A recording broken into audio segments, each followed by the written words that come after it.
Bonjour Louis, bonjour à tous. Et bonjour à notre invitée Caroline Fiat. Bonjour. Bonjour, députée La France Insoumise de Meurthe-et-Moselle. On va commencer par, si vous le voulez bien, la crise du coronavirus. Elle va durer, cette crise, prévient Emmanuel Macron. Oui, il le dit, Emmanuel Macron, et il lance un appel aux Français et à vous, enfin vous, en tant que parlementaire de l'opposition. On écoute Emmanuel Macron, c'était hier au ministère de la Santé.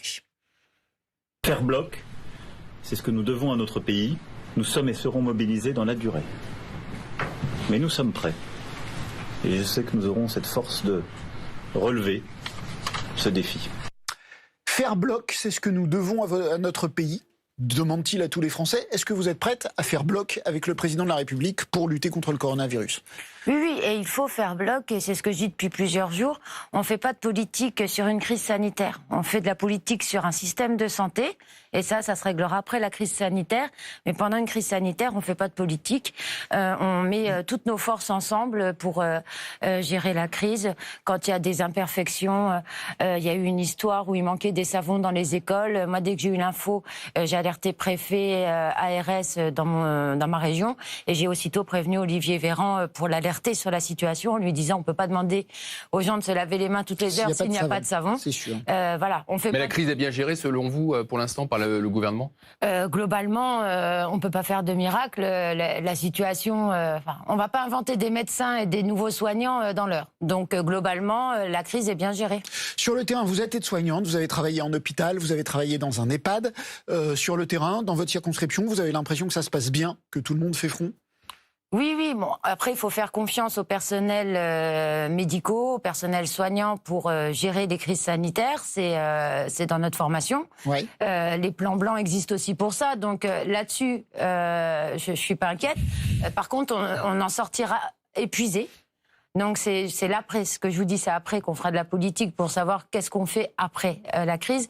Après, comme toute épidémie, il y aura des choses à voir sur comment on a géré ça, qu'est-ce qu'on aurait pu faire en mieux ou en moins bien. Un retour d'expérience. Un retour d'expérience. Mais pour le moment, les réquisitions sur les masques ont été faites. Les personnels libéraux vont avoir accès à ces masques, ce qui était très important. Donc oui, voilà, pour le moment, dès qu'il y a une problématique, elle est gérée, une solution est mise en face. Donc pour le moment, ça va.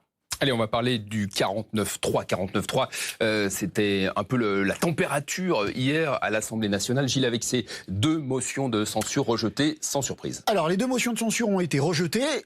Le texte va suivre son cours au Sénat, et puis il va revenir à l'Assemblée nationale. On vous a accusé d'obstruction à l'Assemblée nationale. Est-ce que vous avez l'intention de recommencer en deuxième lecture ? Ou de laisser le texte, de ne pas multiplier les amendements pour laisser le texte être discuté? Alors on va voir comment on nous le ramène en seconde lecture. Ce qu'il faut se rappeler, c'est qu'on nous l'a amené en première lecture en procédure accélérée, en nous disant vous n'aurez que 15 jours pour discuter un texte qui va totalement changer notre régime de retraite.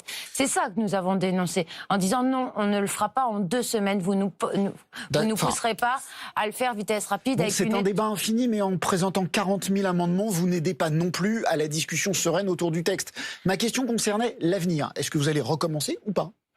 Eh bien, si on nous laisse travailler correctement, on travaillera correctement. Vous avez voté une motion de censure présentée par la droite, présentée par le président du groupe Damien Abad, qui a fait un discours très à droite. Pourquoi vous, qui vous positionnez à gauche, avez-vous voté ce texte de droite ? Est-ce que vous êtes prêt à vous allier à n'importe qui, y compris à la droite, pour faire tomber Emmanuel Macron ?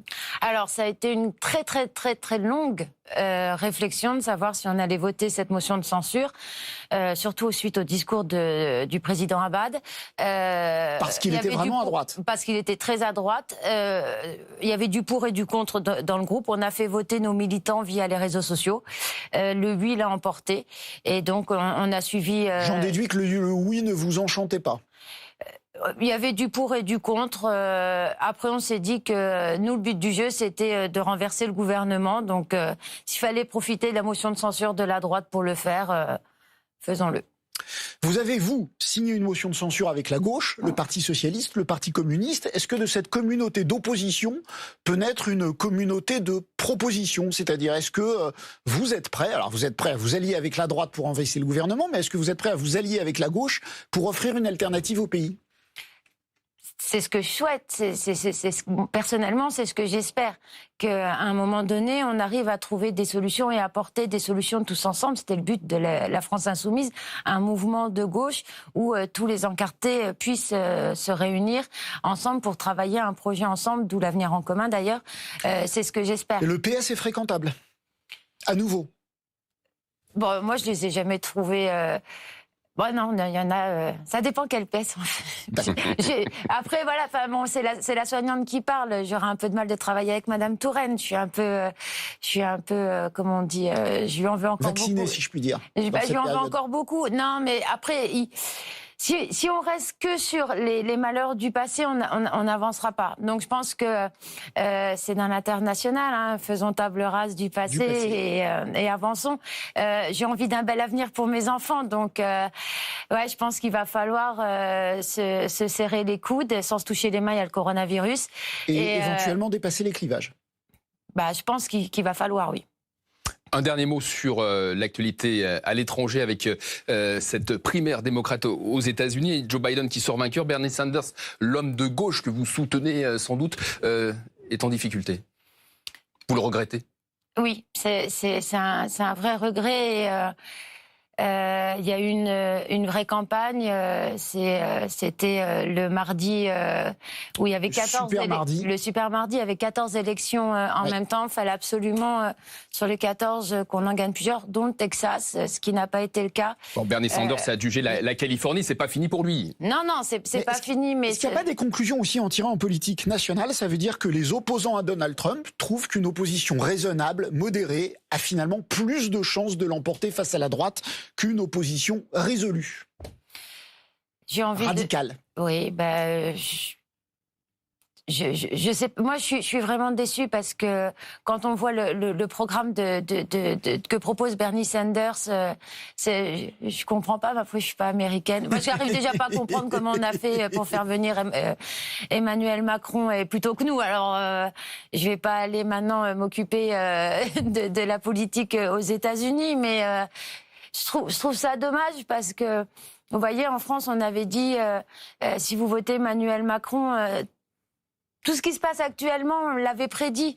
Et voilà, si je pouvais, je parle pas bien anglais, donc je vais pas pouvoir aller les convaincre, mais si je pouvais, j'irais leur dire il faut voter Bernie Sanders. Merci à vous, en tout cas, Caroline Fiat, députée de la France Insoumise de Meurthe et Moselle, en France, sur France Info. Merci.